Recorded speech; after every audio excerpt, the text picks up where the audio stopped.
Muy bien, buenas noches, bienvenido, Felipe. Muchísimas gracias. Gracias por estar de vuelta en Jujuy. Un gusto. Visitante habitual, ¿no? Sí, una provincia que elijo muchísimo para venir. Tenemos mucha historia. Mucha historia, toda la historia diría. Y no la que conocemos bien. Y bueno, está bueno, ¿no? Conocer la historia propia es como el ADN, ¿no? Sí. Y hace bien, yo creo que hace bien, ¿no? Nunca la fomento para el lado del rencor, sino para saber de dónde venimos, mejorar lo pasado, mejorar el presente, porque si no sabemos de dónde venimos, no sabemos dónde vamos, ¿no? Me parece que pasa por ahí un poco, ¿no? Tal cual. Yo comentaba que recién fue el acto de presentación de un video emblemático en este año del centenario de la Reforma, y que precisamente hablando entre periodistas habíamos elegido como uno de los títulos que es necesaria prácticamente una nueva reforma. Sí.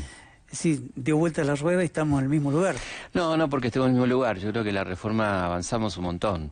Pero bueno, los desafíos del siglo XXI, estamos en la segunda década del siglo XXI, terminando la segunda década, y creo que hay una revolución informática de las comunicaciones, de todo lo que tiene que ver con la Big Data, que todavía no termina de incorporarse completamente a la universidad. Hay que cambiar la forma de enseñar, hay que cambiar los contenidos, actualizarlos permanentemente. Son todas cosas positivas, digamos, ¿no? Yo creo que son de construcción, no es una crítica demoledora, sino de la tarea que tenemos por delante los docentes. Y creo que es muy interesante, porque evidentemente hay un desfasaje entre las herramientas de conocimiento que maneja el alumno y la que maneja el docente. Un alumno tiene en su mano un arma extraordinaria, que es un celular donde accede a la biblioteca de Alejandría, que es Internet. Entonces no puede ser que uno siga con la tiza y el pizarrón, digamos, todavía, que está bien, pero hay que agregarle a eso los elementos. Es una grieta impensada. Sí, que me parece que es algo totalmente complementario. O sea, que no es que hay que derribar lo que está, sino que hay que sumarle lo que viene, ¿no? Si no, vamos a quedar muy atrás. Y además tengo la suerte de viajar mucho por el mundo y uno ve los sistemas educativos cómo trabajan en el know-how más que en el contenido. Digo, el contenido se torna caduco, ¿no? Particularmente en las ciencias duras. Y entonces ellos trabajan básicamente así como cuando en la secundaria, en la hora de química, vamos al gabinete a hacer química. En la historia también hacen historia y le enseñan cómo se trabaja, cómo se investiga, cuáles son las variables, las disciplinas auxiliares, bueno, todo lo que una persona necesita saber para que cuando egrese pueda hacer historia por su cuenta. Si necesita algún día saber la historia de Jujuy o el día D o lo que quiera, va a saber cómo recurrir a eso. Y, en cambio, si estudia de memoria los Luises de Francia, cosa bastante poco productiva, por cierto, se lo va a olvidar en el momento que lo dé como examen, porque hay una sensación de descarga en el examen, no de asimilar, sino de descargar. Esto no me sirve, y ya está, ya lo di y me olvidé, ¿no? Claro. Y eso no está bueno pedagógicamente, ¿no? Creo que hay que modificar esas cosas, ¿no? Saliendo del tema puramente pedagógico, en cuanto a la historia en sí, no sé si los argentinos en general respetamos nuestra historia. Relativamente. Tenemos un problema con la memoria. Yo creo que tenemos un tema con la memoria. Tenemos una memoria frágil y no le damos la importancia que tiene, me parece, ¿no? Que es una cuestión vital, diría yo. No porque sea mi disciplina, pero digo que si vuelvo a lo anterior, si uno no sabe lo que nos pasó, tiene un carácter terapéutico la historia. Uno si uno la conociera, tendría más posibilidades de no repetir lo malo e insistir con lo bueno, ¿no? Pues no se trata solamente... Yo soy una persona muy optimista, digo, no se trata solamente de no repetir lo malo, sino de lo muy interesante de acentuar lo bueno, ¿no? Y creo que si no la conocemos no puedo hacer una cosa ni la otra, ¿no?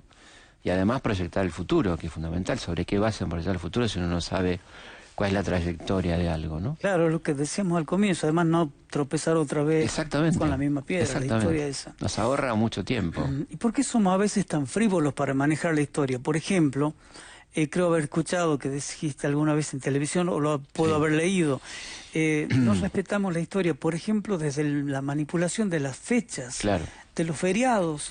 Nos olvidamos, ¿no? La frivolizamos. Sí, porque totalmente. Por ejemplo, el Estado perfectamente puede correr un feriado por un carácter, digamos, turístico, pero el día del feriado el Estado tendría la obligación de pasar en la televisión pública un recordatorio de por qué feriado, ¿no? Digo, los medios públicos porque si no el feriado pasa desapercibido, la gente no tiene idea por qué hoy no fue a trabajar, digamos, si fuera feriado, ¿no?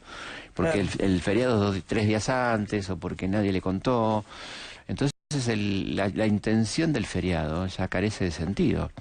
Se trata de un día festivo que no se sabe por qué, ¿no? Entonces creo que se pueden hacer las dos cosas, o sea, fomentar el turismo, que está muy bien, y a la vez explicarle a la gente qué estamos homenajeando en ese día, que no se trabaja, que no se va a la escuela, etcétera, ¿no? Es siempre la utilización de la educación y los medios, en este caso. Exactamente. Que los medios son totalmente un elemento de educación cada vez más. Claro. Cada vez más, ¿no? Tenemos a veces una visión muy negativa de los medios, ¿no? Como que los medios... se ataca mucho. Pero la verdad que no, los medios son un instrumento, depende de cómo se los use.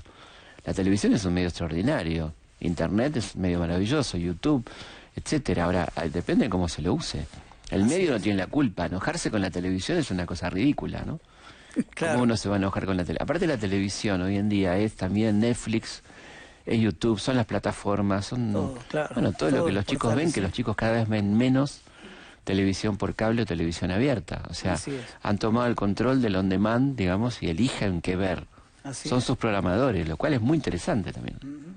Y son los que proveen información. Totalmente, incluso, ¿no? aparte producen sus videos, ¿no? Hay plataformas para hacer videos que los chicos las usan mucho, videos musicales, etcétera, ¿no? Sí, yo hablaba de la banalización esta de los feriados, por ejemplo, y hasta en los billetes, ¿no? Sí. Sacamos los próceres. Eso es una verdadera animalada. Ponemos una animales. Animalada, sí. No tengo nada contra el jaguarete ni contra el guanaco, nadie, claro. pero perderle el homenaje cotidiano a nuestros personajes históricos que incluso daba para la polémica, porque teníamos de todo en el billete. Teníamos desde Roca a Evita, pasando por San Martín, por Mitre, por Sarmiento, ¿no? O sea, estaba interesante para una clase de historia exhibir los billetes y hablar con los chicos de qué significa cada uno de esos personajes, ¿no? Cosa que ya no vamos a poder hacer, digamos. Porque la inflación misma va haciendo que predominen los billetes nuevos, ¿no? Sí, y sin querer vamos perdiendo parte de nuestra personalidad como país. Sí. Sí, yo creo que es un error porque de ninguna manera evita el debate, si fue la intención, que el debate para mí siempre es sano, no estoy hablando de la pelea, sino del debate, ¿no? Claro. Pero es un error grave, me parece.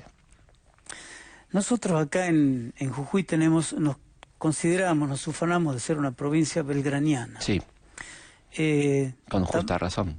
Pero tampoco conocemos muy bien a Belgrano. Y bueno, yo creo que es un personaje que tenemos que conocer, ¿no? Casi como hijos agradecidos de un padre fundador, y es una persona extraordinaria, ¿no? Es una persona de un nivel de empatía y de generosidad pocas veces visto, porque es una persona que llega a la gestión pública rico y se va pobre, cosa que no es muy habitual, suele ser al revés, ¿no?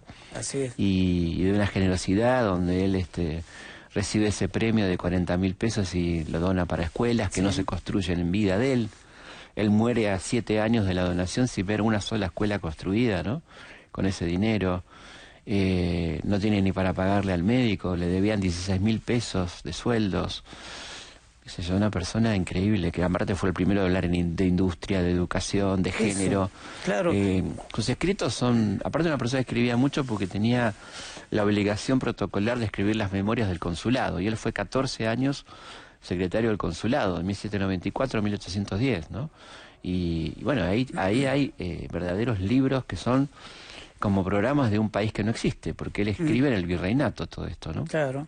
Y va pensando y proyectando la escuela de náutica, la escuela de matemática, la escuela de dibujo, la educación gratuita obligatoria a cargo del Estado, la educación de la mujer, problemas de ecología, que no se llamaba así en ese momento, pero habla de cuidado del medio ambiente, rotación de los cultivos, la agricultura, la diversificación de los... Bueno, una cosa extraordinaria. Fue realmente un adelantado para su época, leí un artículo de 1800 de su autoría, de estas memorias del consulado, donde dice que prestemos mucha atención a China, 1800, 1800, prestemos mucha atención a China, que es el país del futuro, ¿no? Y hay que prestarle atención a su producción, a su comercio. Recordemos que China se va a abrir a mediados del siglo XIX con la guerra del opio, ¿no? Medio a cañonazos, y él está hablando en 1800 del futuro de China, ¿no? Un tipo que era un apasionado lector de economía, de agronomía, de temas educativos, ¿no? Y un comunicador excepcional. Un comunicador además, excepcional, ¿no? Excepcional, y bueno, el primer periodista argentino, porque claro. él viene aquí como corresponsal de un diario económico, La Gaceta de Madrid, y aquí va a ser fundador con Cabello del primer periódico, que es el Telégrafo Mercantil. Telégrafo. Un periódico altamente divulgativo, como fue el Seminario de Agricultura, Industria y Comercio, donde era un periódico de divulgación de las ideas económicas de la época, ¿no? Así que una persona que tenía una claridad conceptual extraordinaria de compartir el conocimiento, ¿no? El conocimiento está para compartirlo. ¿Por qué habrá sido un desliz o algo interesado o algo muy bien pensado cuando pensó en una monarquía inca para América? No, yo creo que fue estratégico, porque él sabía que en el Alto Perú había problemas con la fidelidad de los pueblos originarios, porque había habido ciertas complicaciones con las campañas al Alto Perú y todo eso, y él empezó una forma de captar las voluntades y además un acto de justicia con los originarios que habían sido tan maltratados por la conquista, y no elige cualquier inca, sino al hermano de Tupac Amaru, claro, ¿no? Que era una monarquía simbólica, evidentemente, porque Juan Bautista Tupac Amaru estaba preso en España. Entonces él lo elige casi como un homenaje, como una señal de amistad hacia los pueblos del norte, pero es una monarquía además tremendamente atemperada, una monarquía parlamentaria, muy parecido al proyecto que había elaborado con Castelli para la princesa Carlota, el carlotismo, que Carlota se espanta cuando ve ese proyecto, esa constitución no liberal, libérrima, ¿no? Que garantizaba los derechos humanos, los derechos civiles, de religión, de pensamiento.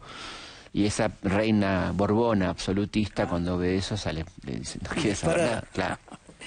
Sí, la verdad que, además, entre otras cosas, dijiste al pasar que fue uno de los inspiradores del movimiento, diríamos, precursor de un feminismo. Totalmente. Defensor de la mujer. El primero que habló de género en nuestros territorios, ¿no? Cuando habla de la igualdad entre el hombre y la mujer y la necesidad de que la mujer se eduque en las mismas condiciones que el hombre, ¿no? Cosa que por supuesto no ocurría. No había prácticamente escuelas para niñas en el virreinato, había muy pocas.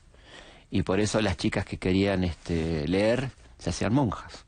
El caso muchos años antes, siglos antes, Sor Juana Inés de la Cruz, una chica que tenía una voluntad por la lectura y que no tenía otra forma que ingresar al convento, aunque ella no tenía vocación religiosa, ¿no? Pero bueno, ¿cómo hacía una mujer para leer en esa época, no? La mujer, como creo que dijiste también en más de una ocasión, para hacerse notar en la historia o para modificarla, tuvo que ser insolente. Insolente. ¿Así era? Palabra hermosa, me encanta la palabra. Me encanta porque habla de una insolencia frente a un poder que nunca respetó a nadie y siempre exigió respeto, ¿no?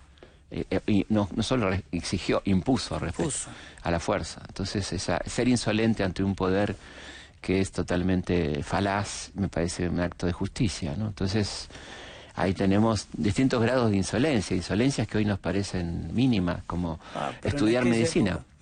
Cecilia Grierson, ¿no? Hoy tenemos un 70% de mujeres en la carrera de medicina. Ella fue la primera médica y se tuvo que bancar a los compañeros, a los profesores, que en el primer examen el profesor ponga en actas, conste que le estoy tomando examen a un ser inferior, ¿no? Y el coraje de esta chica, Cecilia, que se hizo médica porque se le murió una amiga muy querida, ella era maestra rural, le muere una amiga muy querida y ve lo difícil que era atender, ¿no? La falta de médicos. Y por eso se hace médica, Cecilia, nuestra primera médica, ¿no? Un personaje hermoso. Qué notable lo positivo de la insolencia, de la rebeldía, ¿no? Totalmente. ¿Y Belgrano era homosexual? No, para nada. Si lo hubiera sido no tendríamos ningún problema en absoluto, pero ¿seguro? No lo fue, no fue una persona heterosexual con amores. Pero se lo ataca a veces por eso. Claro, digamos, se cree en un país machista que alguien se lo puede atacar por su condición sexual, ¿no? Y durante mucho tiempo, lamentablemente, era así. Y no, él tuvo amores heterosexuales muy intensos, amores como el de María Josefa Ezcurra, un amor muy perdurable que no se pudo concretar en matrimonio porque otros de los que lo atacan dicen, pero nunca se casó. Bueno, no se casó porque estuvo de novio con dos mujeres que fueron casadas y abandonadas. Y como no existía el divorcio, no se podía casar. Él hubiera querido casarse tanto con María Josefa como con su segunda mujer, ¿no es cierto? Pero bueno, yo creo que es una forma de a una persona que no le encuentran absolutamente nada, para sacarlo. Entonces, mal militar, porque pierde 2 batallas de todas las que libró y se olvidan del éxodo jujeño, que es una operación militar impecable, porque es una operación militar. Estrategia, ¿no? Totalmente. Además era abogado. Era abogado, era bueno, Economista. economista, periodista, y una persona que, como dice él, ¿no? Asumí la carrera militar para que no me acusen de cobarde, ¿no? Él quería gobernar, estaba preparado para gobernar, había gobernado, había pertenecido al gobierno durante 16 años. Si alguien estaba preparado para asumir el poder en el 10, era él, sin duda. Mucho más que Saavedra, por supuesto. Y tanto como Moreno, probablemente, o más que Moreno, ¿no? Qué apasionante la historia, ¿no? Uf. Se puede hablar horas y Sí, horas. es muy linda. Y además, como le digo a los chicos, hay historia de lo que quieras, del deporte, Claro. del fútbol, del cine. La historia está... Hay historia de todo. Así que por donde la mires te va a gustar. La verdad que ha sido unos minutos muy gratos, Felipe, Muchas gracias. y además una manera de agradecer tu presencia de vuelta en Jujuy. Y esperamos, bueno, que nos visites más seguido. Pero vengo. Tenemos tantos lugares acá, Sí. no museos solamente, casas en No, todo el sí, interior, claro. donde todavía hay documentos en viejas barcones, en valijones Es una guardados provincia por que ahí. elijo cuando vengo de vacaciones y me encanta. Me encanta Jujuy. Bueno, y su ojalá que gente. podamos Su encontrarnos linda con gente. más tiempo. Gracias de nuevo por la favor. visita. Como a todos nuestros invitados, te regalamos chocolates jujeños Bueno, de muchas las gracias. Cuevas para que, bueno, te acompañen con un Muchísimas bocadito gracias. dulce. Muchas gracias. Y de nuevo, muchísimas gracias Gracias a por vos. estos minutos. Un gustazo. Nosotros ahora vamos a hablar con otra joven insolente de 16 años que se prepara para ser filósofa, con Esmeralda.